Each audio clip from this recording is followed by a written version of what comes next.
एक छोटे से शहर के किनारे एक पुरानी और वीरान हवेली खड़ी थी जिसका नाम था भूत बंगला।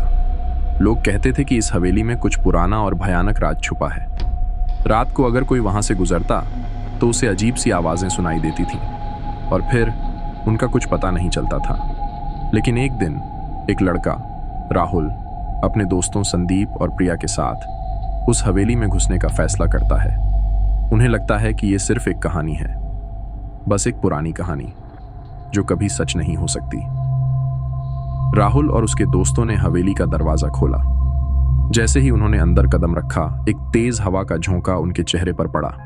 हर चीज पुरानी थी, दीवारें, खिड़कियां और वो पुरानी घंटी जो कभी नहीं चलती थी। पर इस बार कुछ अलग था। राहुल ने कहा, कुछ नहीं है, सब कुछ पुराना है, चलो हम सब मिलकर इस राज को ढूंढते हैं।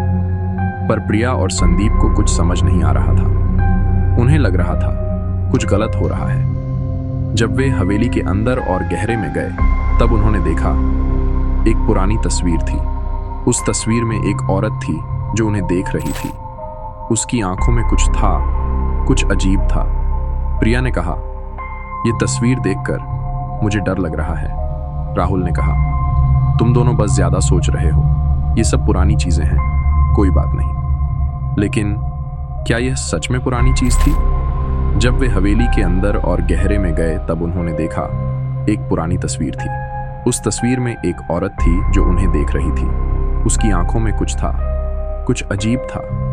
प्रिया ने कहा, यह तस्वीर देखकर मुझे डर लग रहा है। राहुल ने कहा, तुम दोनों बस ज्यादा सोच रहे हो, ये सब पुरानी चीजें हैं, कोई बात नहीं। लेकिन क्या यह सच में पुरानी चीज थी? जैसे जैसे रात बढ़ रही थी उन्होंने आवाजें सुननी शुरू की। एक पुरानी घंटी की आवाज जो किसी के हाथ से घुमाई गई हो। फिर अचानक एक औरत उनके सामने आ गई। उसका चेहरा पुराना, फीका और भयानक था। औरत ने कहा, तुम मेरे राज को कभी नहीं समझ पाओगे। राहुल ने थोड़ा घबरा कर कहा, कौन हो तुम, कहां से आई हो?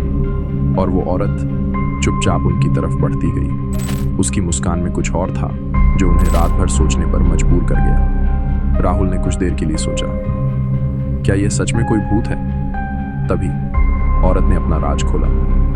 मैं उस हवेली की पुरानी रक्षिका थी, लेकिन एक दिन उस राजा ने मेरे साथ बेवफाई की थी और उसने मुझे मार डाला था। तब से मैं इस हवेली में कभी शांति से नहीं रह सकती। हर दिन, हर रात मैं किसी को अपने साथ खींच लेती हूँ ताकि मेरा दर्द और मौत उनसे मिल सके।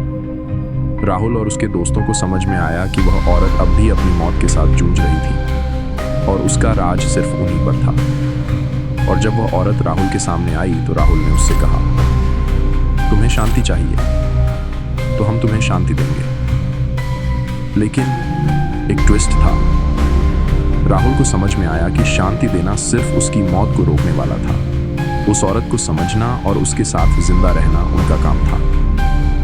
तुम दोनों मेरे साथ हो, तुम्हें अपने सबसे गहरे दर्द का सामना करना होगा, वह औरत कह रही थी। राहुल और उसके दोस्तों ने अपनी हिम्मत जमा ली और उन्होंने वह पुरानी किताब ढूंढी जो उस औरत के राज के बारे में लिखी गई थी। जैसे ही उन्होंने वह किताब खोली, एक भयानक आवाज सुनाई देने लगी और उसके बाद वह औरत उनके सामने आ गई। लेकिन इस बार उसका चेहरा पूरी तरह से बदल गया था। औरत ने कहा, तुम्हारे पास जो सबसे बड़ा दर्द है, तुम्हें उससे सामना करना होगा।